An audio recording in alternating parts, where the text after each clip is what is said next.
If ever your life could be a true crime podcast episode, then this podcast is for you. We're about to embark on a roller coaster of emotions, insights, survival, and stories about escape. So buckle up and let the journey begin. Hello, everybody, and welcome into the Escape Pod. I'm Julie. I'm Charity. And you are listening to us at the One Heart campus in Rapid City, South Dakota. We are officially in summertime. It is hot, hot, hot out here. Thank God. Charity's happier than ever before. No, just kidding. But you do love the heat. Oh, yeah. Yeah. I mean, come on. You notice my mood elevation. I do. I don't have to wear coats. She's wearing bright colors. Yes. As am I today, because it is like especially hot. Yes. Yeah. We both look like we're ready for the beach. We are ready for like fun in the sun and also it's not like 40 degrees in our studio. Yeah. So actually our building is remarkably comfortable, nice. Which is it's not too hot, but there's not like cold air blowing on me. I appreciate that. Yeah. Well, you are listening to the Escape Pod, a part serious, part hilarious podcast about escaping all the things. So, and speaking of hilarious, yeah, my best friend in the whole world is joining us today. Do you want to introduce her, please? So Teri, say hi. Hi, everybody. So Teri and I have been friends for decades, and she is calling in. This is our first time doing this with a call-in guest on the podcast from Porterville, California.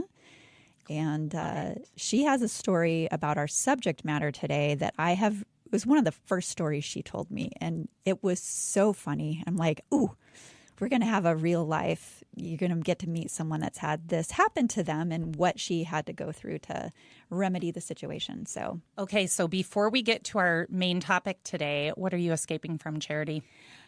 Well, I don't know that I'm escaping just yet. Check in with me tomorrow. My husband and I are doing a 48-hour fast.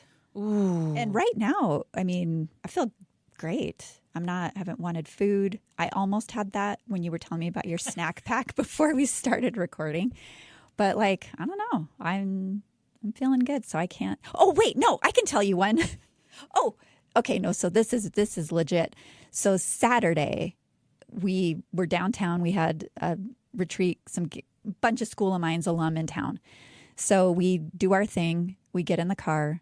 Tim is driving, started heading home, and there was this Cadillac Escalade with two young guys in it driving very erratically, almost hitting us, almost hitting other cars, almost going off the car. Like clearly something was going on. Okay. So Tim gets immediately into cop mode and starts pursuing in my car.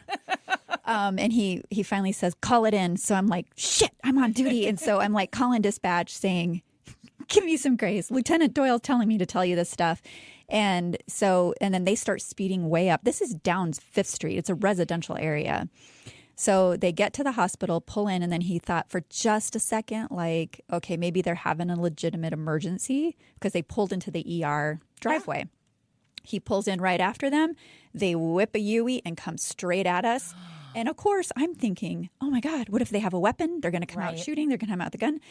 And so they leave again and then head down Cathedral towards Mount Rushmore Road, pull into where Taco John's is. Tim goes right after him. And I'm starting to have panic attacks. I'm like, okay, if there's a weapon, he doesn't have any of his equipment with him. He's off duty. He's on call, but he's off duty. And all his stuff is at home.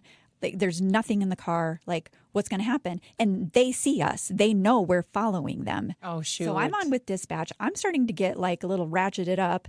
And then they came at us again. And this is the second time I've done this. I found myself ready to get out of the car and put myself between them and my husband because I am not letting him get shot again. Mm-hmm. And so then the adrenaline really kicks in.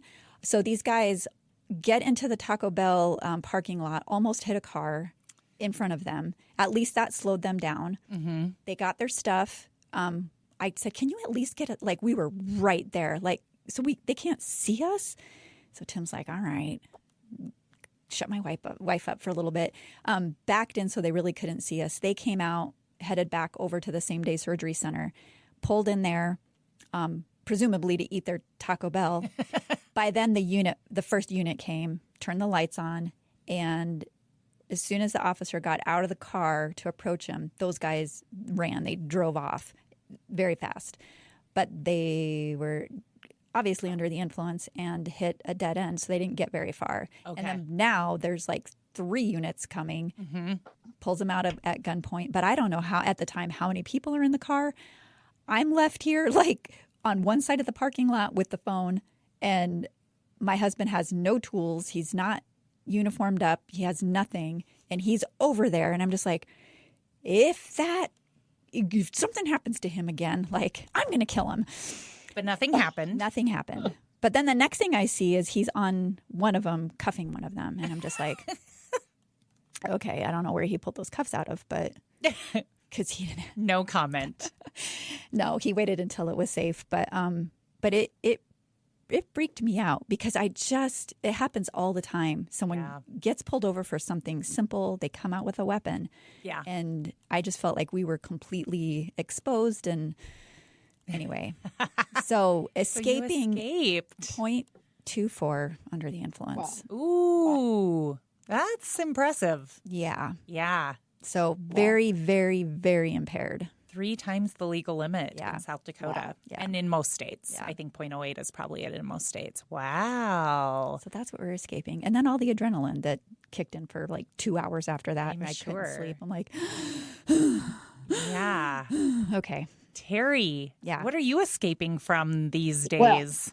Well, I have nothing as exciting as Charity just reported. But this morning, I was escaping from car starting issues this morning at 7 o'clock in the morning. And everybody's been there, right? And it was like car wouldn't start. It was acting weird. Buzzers were going off and light, everything was checked. And we ran the battery. Is it the battery? No, it's not the battery. And then my husband looked under the hood and we could see where there was some wires that had some chewing on them. I knew you were going to say that. Oh, Terry. We have had issues in the past with rodents getting into cars. And apparently this is a thing going on all over the country, certainly all over the state of California. But we also go to an area that we are kind of out in the country and have a lot of nature around us. And if the car is parked for longer than like 15 hours without somebody moving it, they kind of move in and out and you never know. So, we had to like scramble and, rearrange things and then go ahead. And fortunately, we did get it to the mechanic this morning without too much fuss. I didn't have to call a tow truck. My husband got it in there and got back in time to do this podcast. Awesome. Well, I will piggyback off your story. I did successfully escape car issues because I did have a problem, and it was actually my battery just went. Oh. And fortunately, I have a husband who was able to I'll take it and I'll get it tested. Well, I don't know if we've recorded since that morning. Okay, Do you I wanna didn't talk even about want to the talk full- about this. This was Okay, there's maybe another car issue. I have mostly escaped this. There's still some residual effects. Long story short, we hosted our very first walk run as a fundraiser for One Heart at the beginning of June. And as part of that, we had a local company sponsor beverages, and they gave us a big old jug and the Powerade to go in the jug, and much appreciated. Well, I was trying to have as much done and ready when I arrived that day as possible, and we knew we didn't have a water source at the venue that day. So my awesome 13-year-old and I filled the jug. Many mistakes like 4 happening. gallon or something. It was 4 to 5 gallons of liquid in the big old jug, and got it done, poured the powder in, mixed it up, because if I take it, then I have to take more stuff to mix with, all the things. And I was like, this will be easier just to have it done at the house. I'll put it in the back of the car. It's flat. It was flat. Seemed fine. My 13-year-old, who I tease about turning his brain on sometimes, said to me, Mom, should you tie it down or something before you go? And I said, no, it should be okay. Because like it was heavy and I just didn't think it could move enough. And there was stuff around it. I did not think it could move enough to tip. And I was wrong. And I had 4 to 5 gallons of Powerade, like a tsunami rushing through my car when I came to my very first stop. And it's not like I slammed on the brakes. Like I went to slow down. That thing slid just enough and tipped just enough that once it started to go, it went over. And everything was soaked. Thank God. Teri and I were talking about silver linings before we started recording today. Thank God all of the silent auction items and prizes that we had for the event were not in my vehicle. They were in our executive coordinator's vehicle. And so all the really important stuff was not in the car. But people, the smell of blue raspberry was extreme for days until I got somebody to detail it. And so it has been cleaned, but there are still, then whatever he used to like clean it, like there is still kind of an odd smell, but it doesn't smell like blue raspberry. But yes. And then after the event, then we're my the car last died. two there, and I say goodbye, job well done, and I hear this click, click, click. Wouldn't start. I'm like, are you kidding me? Yeah. And when I got there, I did wonder why her hair was kind of wet. I said, did that get you too? She's like, yeah.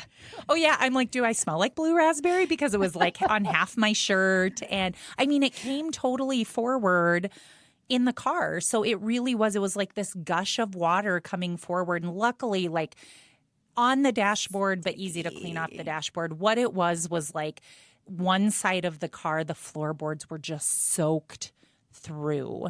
And so I know the guy who detailed it, who works with my husband, I'm sure he soaked up. I soaked up a lot when I got home that day. Like I had an upholstery cleaner out there trying to get as much of the moisture out as I could. And it was like, felt like such a futile effort. And I know he did too. But yeah, and then my car wouldn't start. We got it started right away. So I kind of thought it was a fluke, like maybe a door was just left open a little bit or whatever. Nope. Later that night, car won't start again. So, but I do have a husband. He's pretty mechanically inclined. It was not rodents. Although, Teri, we had that happen in a different car a couple years ago. And Charity knows my mouse story, man. I can't handle it. And so once my husband said there was something in the vehicle, I about like had a panic attack. But I feel your pain. And it's such a pain to have to deal with car issues, whether it's due to Powerade or Mickey Mouse, whatever the reasons. Ugh. Well, so you have it taken care of? Well, we hope so. It's out of our court now and somebody else's, and we'll see what the problem is and go from there. But it's, in somebody else's ball court. It's kind of a trigger though, because we've had issues with cars before where rodents have totaled a car, a Prius, totaled a Prius. We're driving in the car and all of a sudden there's no power steering. And it's like, what? Totaled a car. And another time, actually this same car, a year ago, we had, the air conditioning was not working and they filled it again. And then what happened was they, it was started working on and off, on and off, on and off. Well, the mechanic said, oh, you must have, the whole unit must be wrong. They took it out. They found a huge rat's nest under it. Oh, jeez. So there is a trigger there. And we have, we do what we can. We have like one of those little rat beepers where a light goes off. It's attached to the battery like every, 30 seconds or something. And then we have feral cats that we brought here that are like taking care of rodents at our house. But there's stuff at the other property where there's just no way of, we're just kind of in the wild in this other area. So anyway, it's always, a learning process. So we've gotten really good at mitigating rodents. Yeah. Always an adventure. Always an adventure. Well, here's hoping that you escape that issue permanently. That's a doozy. All right. There is a reason Teri is on with us today. Now, she has her own story on this topic, which we will get to momentarily. But Charity, I'm going to let you talk a little bit about just some basic facts about our topic today, which is that of squatters. Well, it was actually a nice segue talking about rodents invading your car. Squatters are people invading your property. But it can be a horribly serious problem for property owners in America. And like I said, Teri has a really hilarious escape from squatters I think it was the first home you guys bought, right? Actually, it was the second one. The second one? Okay. But first, the basics. So squatting can take a lot of forms. So basically, someone uninvited sneaks into the home of a deceased person, or they establish residency, or imagine you're away caring for a sick loved one in the hospital, and squatters move into your home, and you have to go through the hell to get them out, because in some states, squatters have rights too. Okay. Even if they didn't acquire that property legally. They have. It's very interesting. This happens with boats left unattended in the marina. It's a whole thing. So first, let's talk about the difference between a squatter and a trespasser, although the term squatter is often used to represent both categories. But a squatter is someone who illegally occupies a property without permission from the property owner, with the goal to establish residency, or in some states with time, even claim ownership. What? Yep. Wow. Yep. Whereas trespassers are also illegally entering a property, but without the intention of staying long term. Okay. Okay. So squatters, on the other hand, have even been known to keep up the property and make improvements in an effort to strengthen their claim on the property they're essentially trying to steal legally. But the main distinction, however, is that trespassing is considered a criminal offense in most places, which means law enforcement can help you remove people, whereas squatting is considered to be a civil issue and law enforcement will not help you. You're on your own. So that's the big difference. And there's also big differences in various states. So in South Dakota, where we live, for example, a squatter must occupy the property for a minimum of 20 years to claim possession. But if they pay taxes on the property, then it's only 10 years. Okay. Okay. But in New York City, it can be as little as 30 days, where a property owner would need to go through the eviction process, which is very expensive, and can take up to 2 years' time, which they're not allowed to change the locks. They're not allowed to remove squatters' belongings or leave them or have them arrested for trespassing if the squatter claims they are a tenant. So it varies widely. We have some of the strongest laws against legally stealing property, whereas, New York City probably has some of the most lax. Some of the ones that favor the squatters more so. Yeah. So this concept of squatters' rights, because I wanted to know, where did this come from? How did we end up in this situation?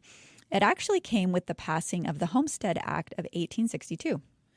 Ooh, we're going way back. We're going way back. It made sense then. Okay, so this allowed settlers to claim land in western United States with the promise of improving the land and living on it for at least 5 years. It was also used in urban areas to help residents find affordable housing by settling in abandoned properties or buildings on unclaimed land to kind of improve the neighborhoods. The thinking at that time was to create a legal pathway to avoid physical confrontations and conflict and things like that. Either take care of your property, or if you're going to neglect it, someone else can squat and take care of it better, was the thinking at the time. Okay. But nowadays, the unintended consequences have essentially taken rights away from property owners through these loopholes that are being abused. So some simple things property owners can do to prevent squatters' rights claims are inspecting their unoccupied properties on a regular basis, posting no trespassing signs, installing secure locks and barriers, cameras, all that kind of a thing. And if it does happen, initiate the formal eviction process ASAP. Okay. So before a squatter can claim a property, they must occupy it for a specified number of years, again, depending on the state. They must maintain continuous possession, and they must inform the property owner of their occupancy. So avoid signing any lease agreement with the owner and pay property taxes during the stay is how, if all of those qualifications are met, they have a good opportunity to actually take that property out from underneath you. Okay. So there will be links in our show notes to resources on what steps you can take based on the state that you're in if you're trying to escape a squatter. Okay. Yeah. Interesting. Yeah. All right. So I always say bad news first, right? Bad news first. Okay. So Teri's story, I'm told, is pretty funny. So we're opting to go with the other one that Charity found that is not funny at all. Go for it. Go for it. Let's get it out of the way. This is about a soulless squatter. Yeah, you're going to love this chick. All right, October 2021. Law enforcement began investigating claims of a missing neighbor in, I just realized, it was also California. This is a Los Angeles suburb of Sherman Oaks. 71-year-old Charles Wilding was missing, according to a concerned neighbor. Charles had lived his whole life in this house in Sherman Oaks where he lived. His father had died in the 60s. He lived with his mother until she died in 2017. He was an only child, and the whole family was described as reclusive. Everybody, they just were not seen very frequently, but according to neighbors, when he would go to the market or anything like that, always very pleasant with people, not like a bah humbug, I hate my neighbors kind of a thing, just reclusive. Just kept to himself. Kept to himself. So there for his entire life. A concerned neighbor finally called him in as a missing person. They had not seen him for 3 months, and they were concerned that dangerous people had moved into his home and that drugs were likely involved due to a lot of cars coming and going from the property, and nobody wants that in their neighborhood, right? Mm-hmm. So this woman, who identified herself as Carrie Phoenix, 44-year-old, who was staying at Charles's home, told both neighbors and police that she was a close friend of the family and the executor of his family's trust, which purportedly had been created by the victim's mother, who I said earlier died in June of 2017. She also told police that Charles was staying with friends. Later, though, she says he was staying in an assisted living facility in another city. And she was there trying to get the house back into shape because she alleges there was black mold and some general disrepair. And it was in a really nice neighborhood. Okay. Wanted to get the house back into shape to sell it or whatever. And that she'd been tasked with cleaning out the home and getting it ready for market. She seemed to know an awful lot about Charles. Yet she couldn't tell officers the address where he was, quote, staying with friends, end quote. She gave him a phone number. However, it was Charles's landline. Oh, okay. Forwarded to his cell phone. That's how she kind of got around that. But the number for the cell phone she did not have. So super convenient. Okay. So far, right? Okay. So my first question was, I'm just looking at this and I'm like, well, if he was missing, why would she identify herself as executor of his estate unless she knew he was dead? Right? That's my first question. I'm not a cop, but I'm married to one. And I play one on TV. No. But that would have been the first red flag for me. So already alarm bells. Slimy. So they dig a little bit more. She's able to provide them with a case number for Adult Protective Services. What? Mm-hmm. Detective O'Donnell is the guy, the detective working on this missing persons case. He speaks to a caseworker there who validated that, yes, there had been a case on Charles. However, it had been closed as of January 8th, 2021. Caseworker said she had spoken to someone she understood to be Charles Wilding via telephone. And he told her that he was staying with friends in another city, but failed to provide her with an address, and she still closed the case. So LAPD is kind of scratching their heads, and they're like, something smells here. We're going to dig a little bit more. They immediately believed the man was dead and suspected that his death may have been the result of foul play, but they couldn't find him, nor could they find his body, anything of what possibly could happen to him. So the investigation led to discovering several aliases of Carrie Phoenix, Carolyn Hurling, Carrie Phoenix, and Carolyn Gardner. Okay. She presented documents to Detective O'Donnell showing him that she was executor of both Wilding's estate and the Wilding Family Trust, allegedly created by his deceased mother, June Wilding. More digging uncovered that Charles was also listed as the executor of the Jackie Shields Lowenstein will and trust, which Hurling discovered in a safe deposit box rented by the deceased June Wilding, so Charles's mother. So, again, Detective O'Donnell is thinking something is just, this is weird. It's super convenient. Yeah. All these things lining up. Again, he's pretty sure Charles is deceased. He's suspecting that this Hurling character has somehow taken over Charles's assets. He's just not clear on how it came to be, whether it was legal or nefarious, or where Charles was. Where is he? Where's his body? If he's deceased, where is he? So he gives her until October 12th, 2021, to give her a good telephone number for Charles or else. Okay. So I love it, throwing down a deadline. So she does. She gives the detective the number, and when he called, she was there stating she was with Charles and putting Charles on the phone.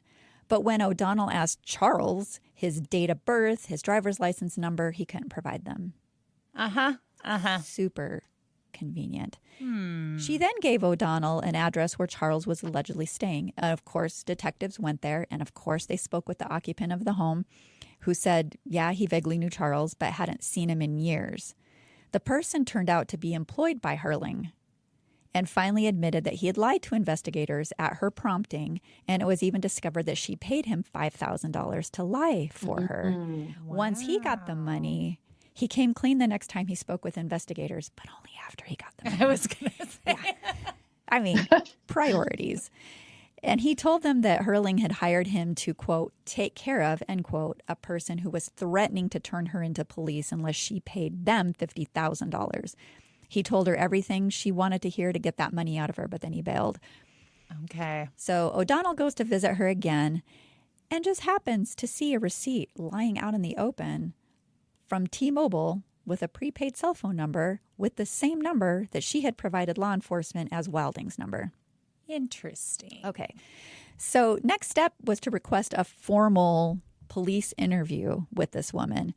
The invite was extended in December. She declined. Instead, connected him with her attorney, a guy by the name of Alex Kessel, who told the detective that Hurling had no further information on the whereabouts of Mr. Wilding. So not to be dissuaded, O'Donnell keeps digging and discovers that in January of 21, she had filed a petition in probate court stating that Charles Wilding declined to serve as executor of his own estate. It was signed by him and notarized by a name I'm going to butcher, Behruz Yasrael, perhaps. And when Detective O'Donnell showed Mr. Yasrael the document, he immediately recognized it as a forgery. Oh, wow. So thank goodness they're like following up on everything. Is this legit? Is it not? And looking back through his notary ledger, he found that Carrie Hurling had been a client of his, which is how she was able to secure a sample of his notary stamp imprint and then had that copied later into forged documents. So she's very clever. Well, now, though, they for sure have something criminal on her. Yes. Yeah. Yeah. So long story short, she was attempting to place all of Charles's and his mother's estates into a trust that only she had access to. So another hearing was held in February of 21 to attempt to be granted a petition to become the successor trustee for both of those estates. She provided an affidavit stating that Charles told her he would not oppose the petition and would not be appearing in court. Of course he's not. Of course he's not. Charles is dead. Charles is dead. Detective O'Donnell also went through phone records of the landline at the Wilding home. This is my favorite part, which was still in Charles's mother's name, and learned that the last completed call was in September 2020, which coincides with when neighbors said he disappeared. He also learns that beginning in November of 2020, a Google Voice number was set up on the Wilding landline, allowing the user to present a different number to the outside world when making calls. And the first call, once this was set up, was to Carolyn Hurling's cell phone number, presumably to make sure it was working. Yeah. So she's, clever, but not super clever. Right. All right, so let's quickly go back to the Jackie Shields Lowenstein will that Charles Wilding was also supposedly the executor for. Detective O'Donnell looked closer at the signature of the witnesses, and wouldn't you know it, Carolyn Hurling was one of the witnesses. Wow. He also found documents that were dated after Wilding went missing in his name. Next, he contacted the attorney listed on the will, a man by the name of Rodney Gould, who told the detective he'd never met Charles Wilding in person and conducted all his business through an intermediary by the name of, you want to guess? It's one of her aliases. Carrie Hurling. Okay. He then contacted other witnesses listed on the will, and they claimed never signing any such documents. So everything is starting to unravel for her at this point, but investigators still don't know where Charles is. So now we're at June of 2022. Detective O'Donnell learns that Charles was being sued by various banks for defaulting on credit card debt. He was served personally, but clearly, just like the helper she enlisted to be at the other end of the police's phone calls, she roped someone into impersonating Charles to receive the notices of the lawsuit. When the man who served the documents was spoken to by investigators, he said he was met at the house by a woman with red hair in her 40s, just like Herling. The man was lying in bed. Herling said that she was, this time, his daughter, and also an attorney, by the way, and she was able to accept the summons on behalf of her bedridden father. Mm-hmm. Now, there was also a woman who came forward when she met with Herling to place a deposit on a rental unit. Essentially, Herling would create rental listings for properties that she did not have any control over, meet up with the people, scam them out of the deposit and first month's rent, and then leave them high and dry. No place to live and out all that money. So she's a peach, this one. Imagine just doing a normal job. Yeah. Just go do a normal job and Well, earn that money legitimately. Just wait. I'm annoyed. Yeah, we should be. So this new information leads to the discovery of a wire transfer in the amount of $950,000 to one of Herling's bank accounts as proceeds from the sale of a home in Encino. Detective does some more digging, discovers that Herling had also taken over real estate of someone else while they were alive through identity theft. Mm-hmm. And in a nutshell, she used forged documents to sell the home of a man by the name of Robert Taskin for $1.5 million and then took those funds and bought a home she considers her actual residence. It's like property laundering almost. Yes. You know? So this was finally enough to get a search warrant to search the Wilding home in Herling's residence, which was an apartment in Beverly Glen. Investigators found counterfeit passports with her photo, but different names, numerous loaded guns. There were pictures, like you open a closet and the back of the closet is like, there's just guns all over the place. Both local and federal law enforcement badges that looked legit, a bunch of drugs, blank prescription forms, stolen identities, counterfeit IDs. So it's a whole operation. It's a whole thing. And she did have colleagues and people working with her, but she was the ringleader. Wow. I did not see that coming. I'll tell you that much. Yeah. So finally, she was arrested for probable cause of wire fraud, aggravated identity theft, and possession with intent to distribute controlled substances. There is proof that she represented herself as an attorney as well. And defrauded people of money through their E-Trade accounts. She just knew how can I screw somebody over? She's going to go for it.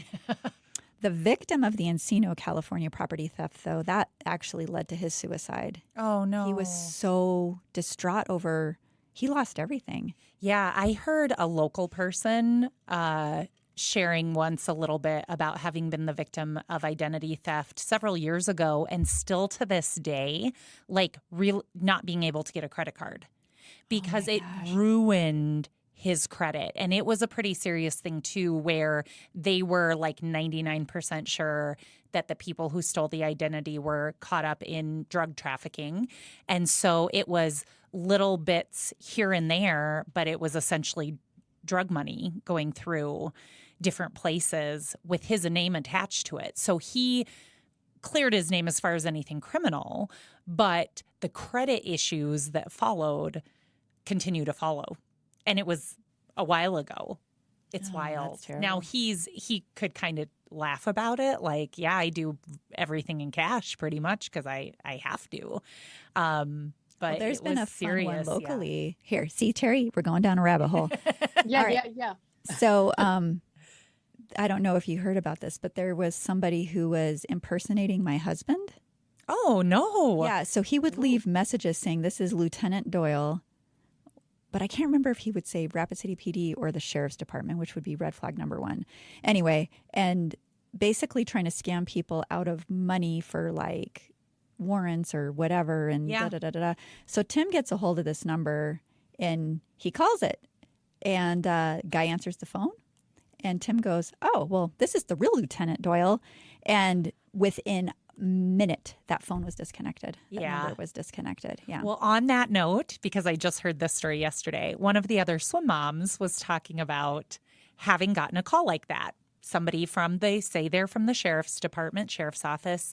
You have a warrant, please, da-da-da-da-da. And she pretty savvy, smart lady, was right away like, this is a scam. 1, I know there are no warrants for me. 2, I've heard of this happening before, whatever. But just to be certain, while she has them on one phone, she's calling a swim dad who happens to be an attorney and says, can you just make sure there isn't something weird, you know? So, of course, he's like, I go into the portal. I make sure. Nope, you're good.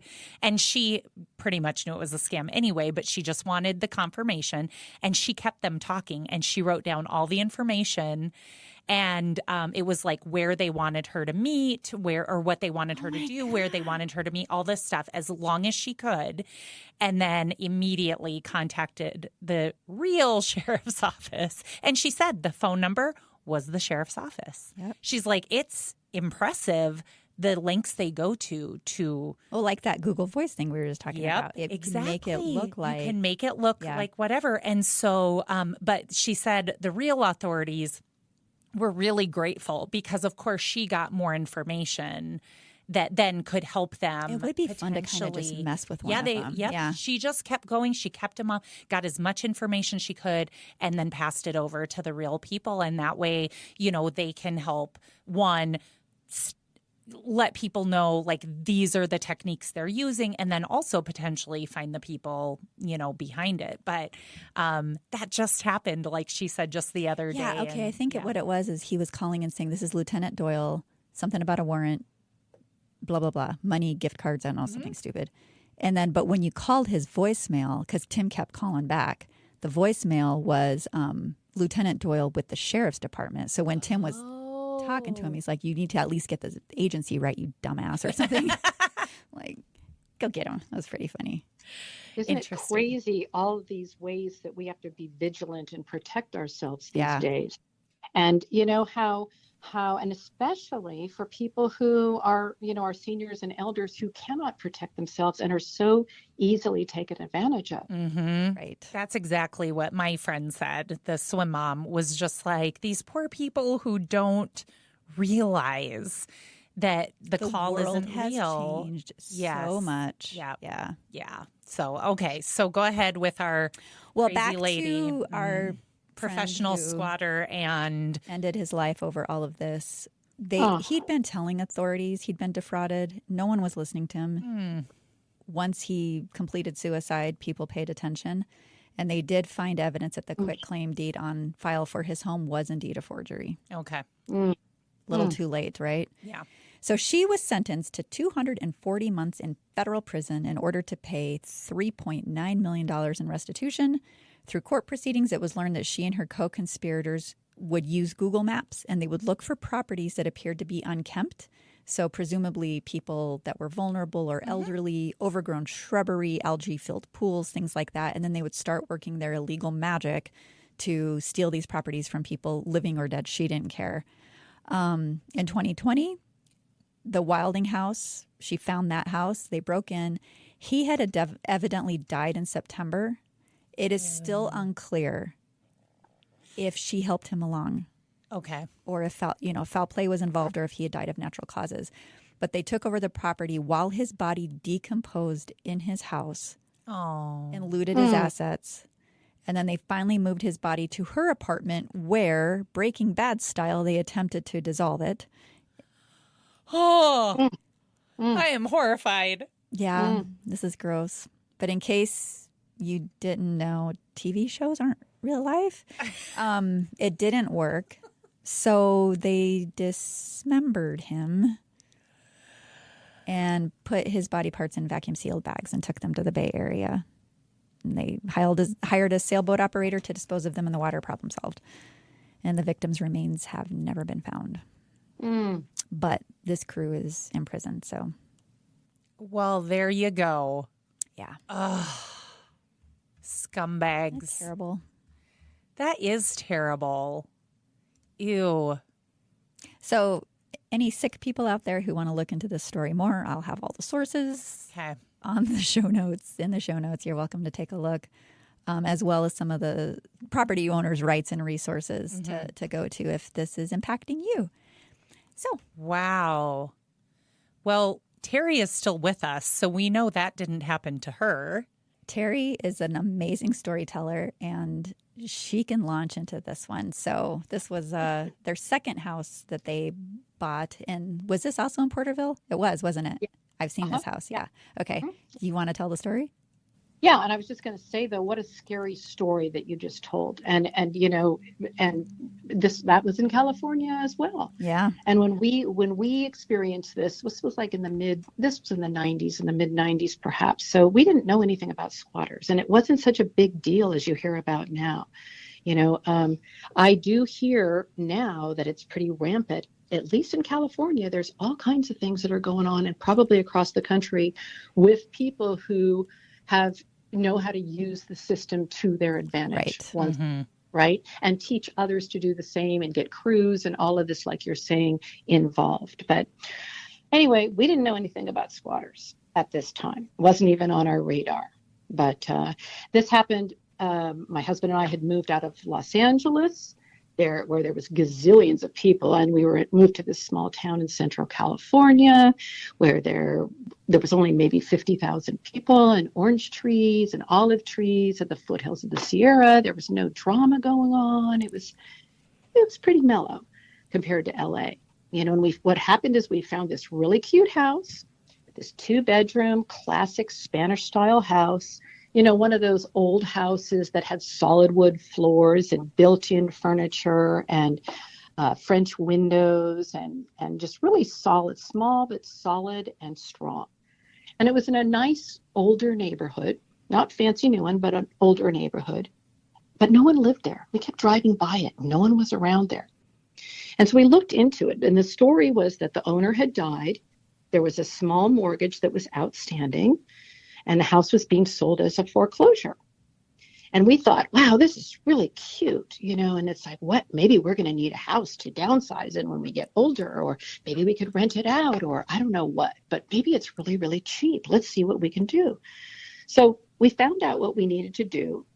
And it was kind of like just like out of the movies. We show up on the steps of the courthouse with no experience. We're super nervous. We don't know what we're doing. It's just, just like I said, just like in the movies, we're just bidding against other people. And all of a sudden, before we knew it, turned around, this little gem of a house was ours.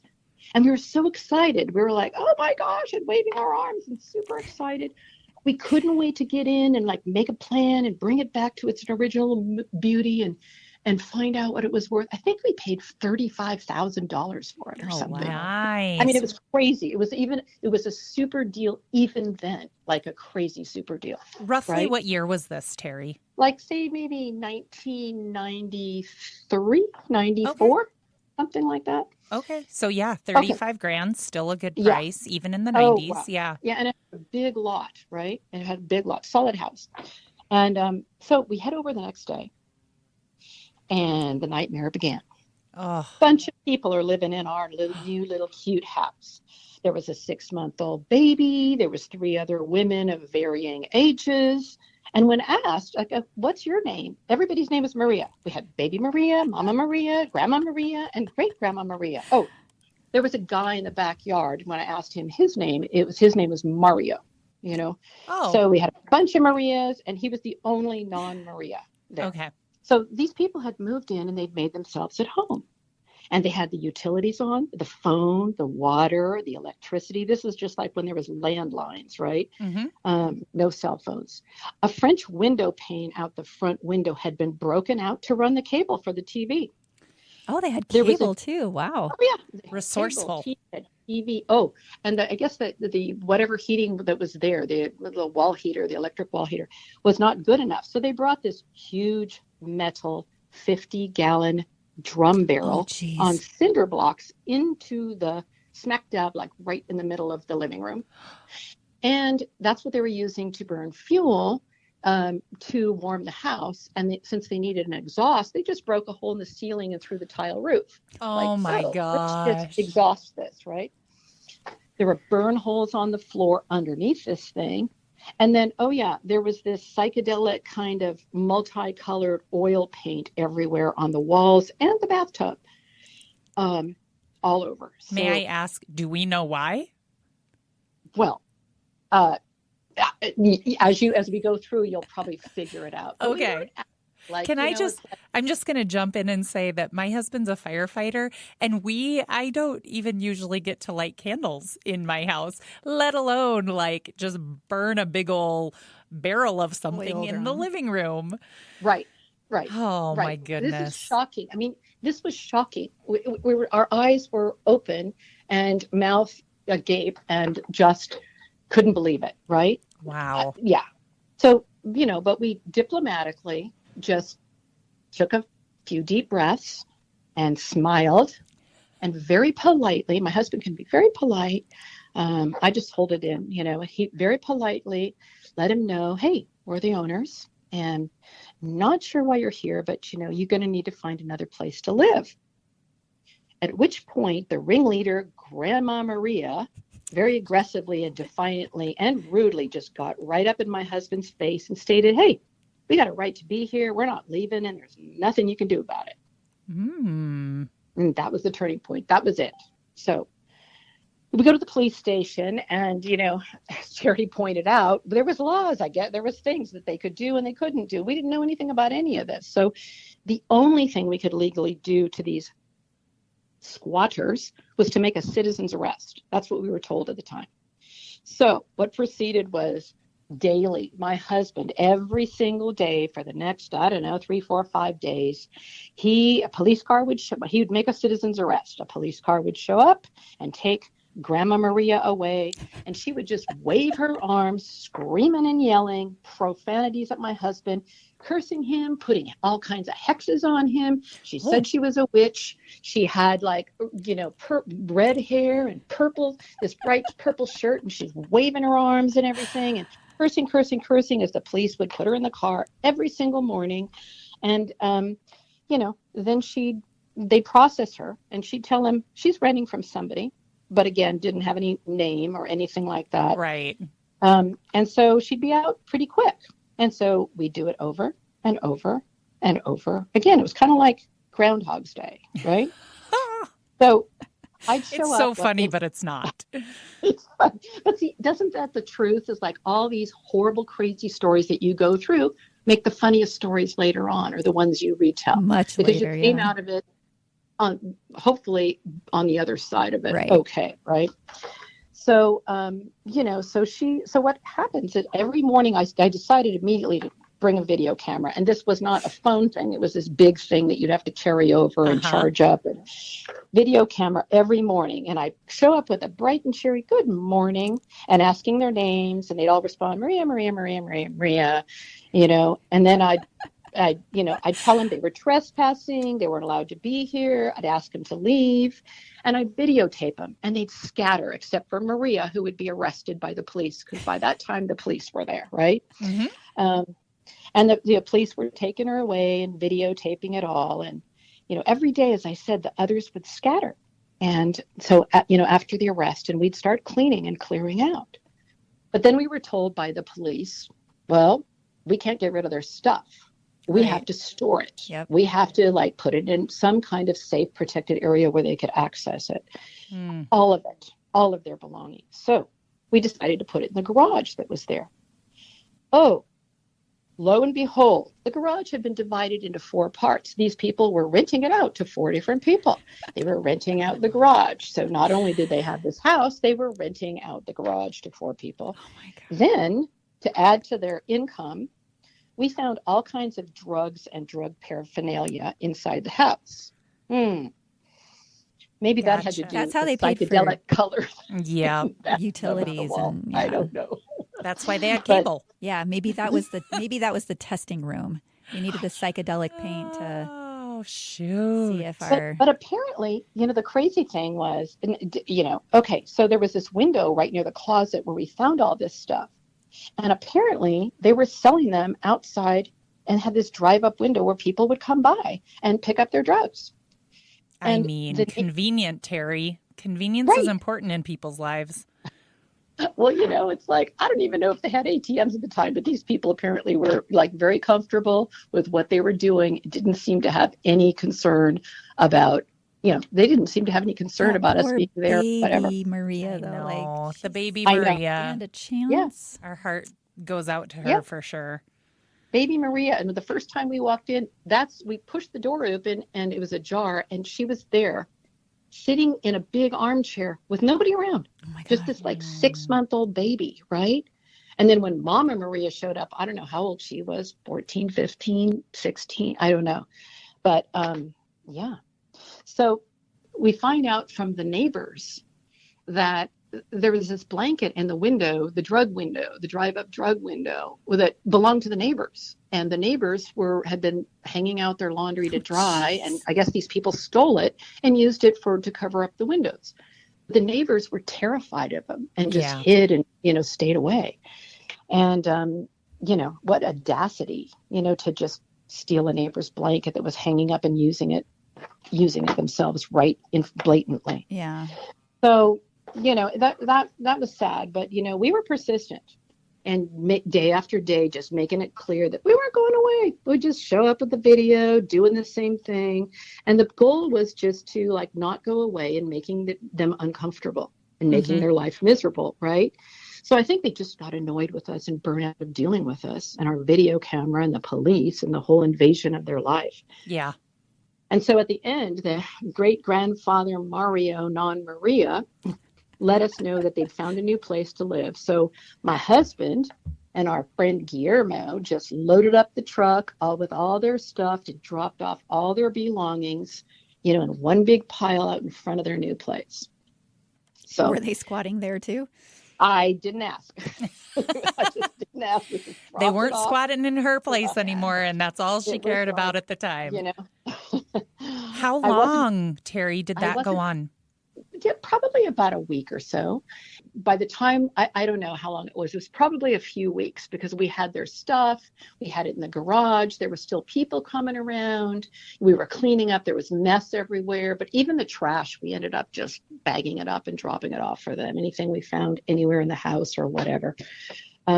Because who's to say? Right. I was just going to say. What was in the trash or in the toys or whatever. But anyway, so, the squatters were gone. And, but the house and the huge yard was still pretty funky. It just had bad energy. I think there was bugs in the house and cockroaches and things, and it was this cute, nice little house. It is a cute house. And a hole in the roof where they vented their... There was all kinds of stuff, but they were gone, and we wanted to clean it up, and just this overhaul, complete cleaning. We didn't know what to do, but just in case kind of thing to cover our bases. So we asked people, and we got all kinds of advice, and so we did it all. We had pest control come and spray. We had holy water sprinkled everywhere, inside and outside. We had us and some friends of ours and people who were in the know about this stuff paraded around smudging sage and chanting and beating drums. And I have no idea what the neighbors were thinking. They were thinking, oh my God, who, I don't know. We got rid of the squatters and now there's, these crazy people here, what's going to happen next? What is this? So, but no idea what the neighbors were thinking. But we did clean it up, but people were still hanging around, showing up at. Yeah, they're looking for their drive-through fast drug situation. So we have our brave friend Guillermo. He stayed in the house. And he did it for about a week or two, and he scared all of the people away that were coming around every night. And he was by threatening them with a gun that was actually like a rifle, that was actually just a broomstick covered with a towel that he'd stick out the window, hilarious. Screaming at them with profanities, right? Go Guillermo. It worked, right? So he, it took a while, but nobody got hurt and everything got cleaned, and people, looking to buy drugs stopped coming around, and we painted everything and we mindfully restored everything, and the neighbors were relieved and they liked us. They weren't scared of us, and we learned a lot. Yeah.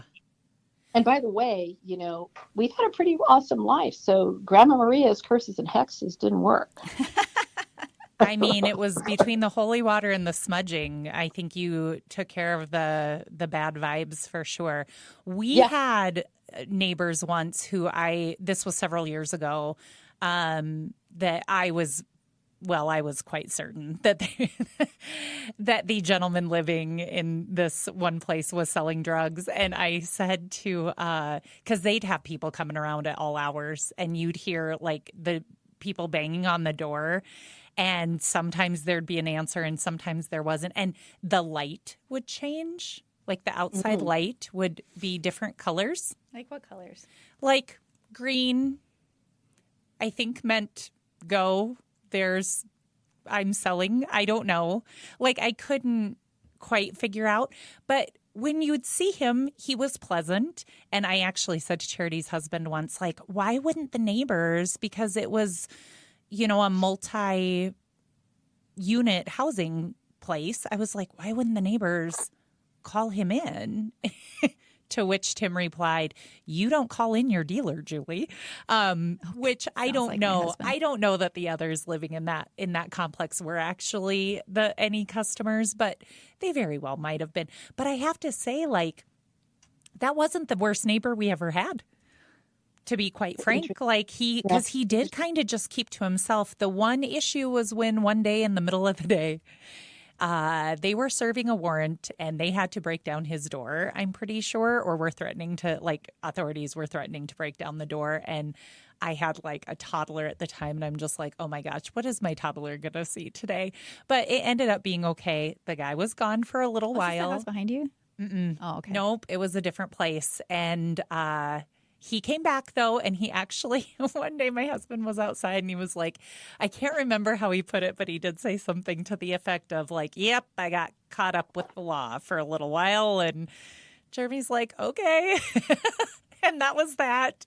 And they didn't live there too much longer. But for the most part, like we had very few issues, but I still was quite certain that there was quite a bit of illegal activity happening in that particular place. But again, not the worst neighbors I've had ever. So there you go. Well, Teri, I'm super glad you escaped your squatters.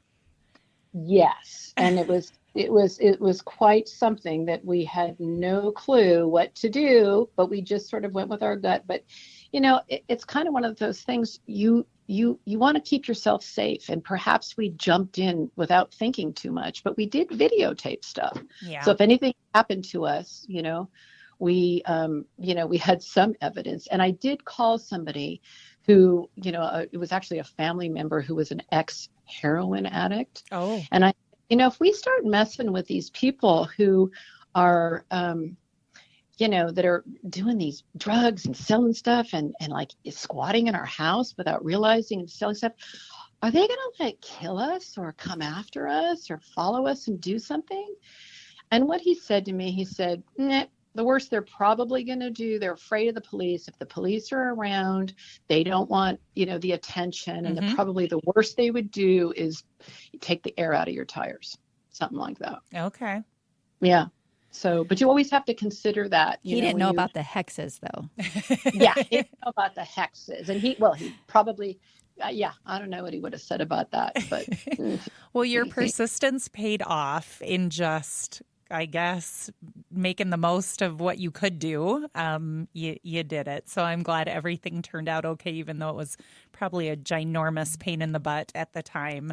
Teri, we are going to take a quick break. When we come back, we will talk about someplace.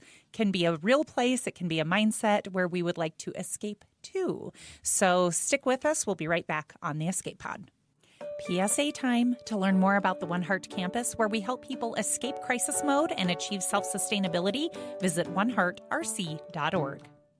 All right, welcome back into the Escape Pod. I'm Julie here with Charity, and our special guest coming to us from a whole time zone away, Teri in California, who told a pretty funny story about her dealings with squatters. Now it's been, sounds like, 30-ish years ago, we're thinking?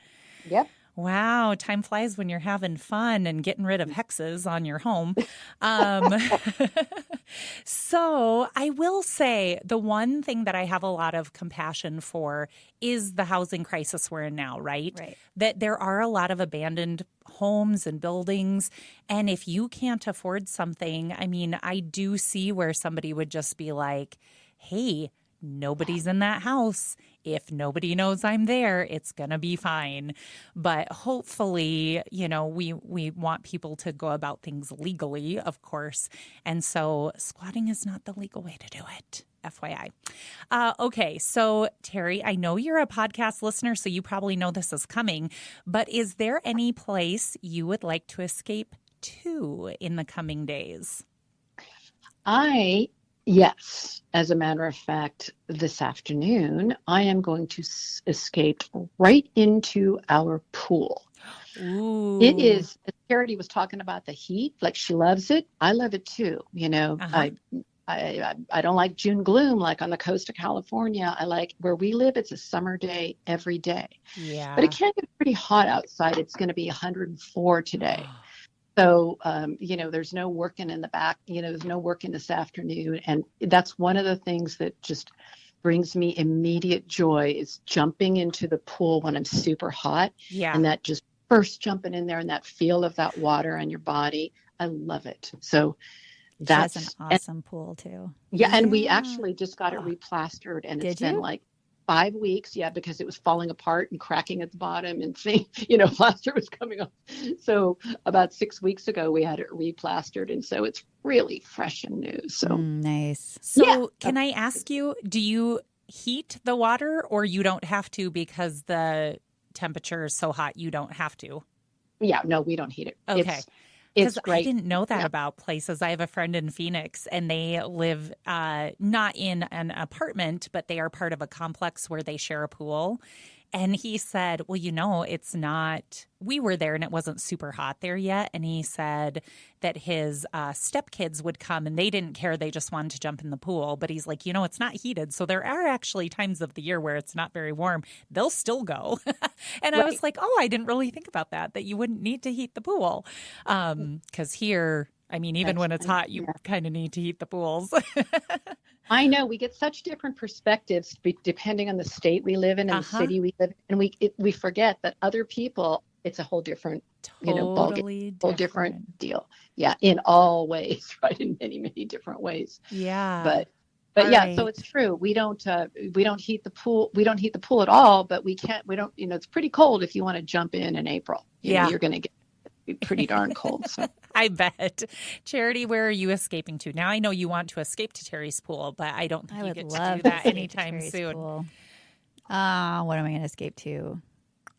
I don't know. I think as the day progresses, I'm still not hungry, so that's good. Awesome. But I'm going to make my husband go walk with me just so I'm not sitting at home going, I want food. Because it's going to happen at some point today, I'm sure. Yeah. So escape to a walk, and then tomorrow, which I'll really only have till dinner time to go. So okay, should be good. Good for you. And then to see all so I got really excited when they said it doesn't happen for everybody, but part of it is like vision improvement. How? I don't know. I think it's because like your body processes get to like work more effectively because you're not focusing on digestion. And so it gives your body kind of a reset. It helps you like all these things at the cellular level and kind of like a good reset. So I'm excited, and it's supposed to help with like, fat loss. So there you go. Try to give myself a boost here. We've had a crazy spring, crazy start to summer. And I think this week is just a little bit relaxed, and I love it. I need it. And it's nice. I always say it's nice to be able to go home and stay home, unless you're going off to do something fun. But I just rarely get to do that. Like usually when I go home from work, there's someplace else you got to be within an hour or two. And I'm pretty sure you tonight. have quite a drive too. Yeah. I mean, it's not terrible depending on what you have to go to, but I just think it's nice. Like I would like to just go for a walk, right? And usually I'm off taking my kids somewhere dinner, or we have something like we have to go to, or I have a meeting or whatever. So I always like when I can escape to home and then stay at home, which just doesn't happen very often. So that's kind of where I'm escaping to. And then I think later this week, we escape back to a swim meet. I have a kiddo who's a swimmer, Teri, and I grew up swimming, and we're a swimming family. And so this summer especially has been filled with swim adventures, including, FYI, the Olympic swim trials, which we got back from last week in Indianapolis, where I had a niece who was a swimmer. She had qualified last summer in a few events, and so that was a blast. But really, we're already halfway through the summer season for my kiddo, and so we're trying to get in a couple more meets here before the summer's over, because it goes so fast. Stop it. I know, right? I'm becoming my mother. Like to end on a happy note, and you just blew it. You blew it. Oberlander, listen. I'm so sorry. Teri, thank you so much for joining us and sharing your story of escape. It was indeed pretty funny. Well, thank you for inviting me. If you think of anything else you can join us for, I think we could have her on. If you lived here, we'd just put you in the studio every week. Oh my gosh. Yeah. That would be fantastic. Yeah. Okay. We got lots of stuff. But not sure if we're ready to expose everything, right? Well, we could do an episode on escaping foreign countries. Oh. And if we do that one, she's definitely doing the whole thing. Okay. Oh, no. Well, we'll see. She's putting you in a spot. I know. She likes to do that. Yes. Thank you, Teri. And thank you all for tuning in. We just appreciate anybody who listens any week. We couldn't do this without you. We're a very small operation, and we're having a lot of fun with it, but we could always use more listeners and more support in any way we can get it. So rate, review, and subscribe wherever you listen to your podcasts. It really does help us, and it helps us most of all gain more exposure, puts us up higher on those lists, those algorithms. We benefit hey, from if you that. listen to this true crime podcast, you might enjoy this one. Yeah, we want to Your be 5-star seen more. reviews will help us get that elevation and awareness. You can check out our website at escapepod.live. Follow us on our socials. Reach out at Just Because at escapepod.live, or share your story of escape like Teri did today. And to do that, go to escapeartist at escapepod.live. Send us an email there, and we will try and get you on. It was really easy to just have her call in, and it was a fun hour we've had here. It was.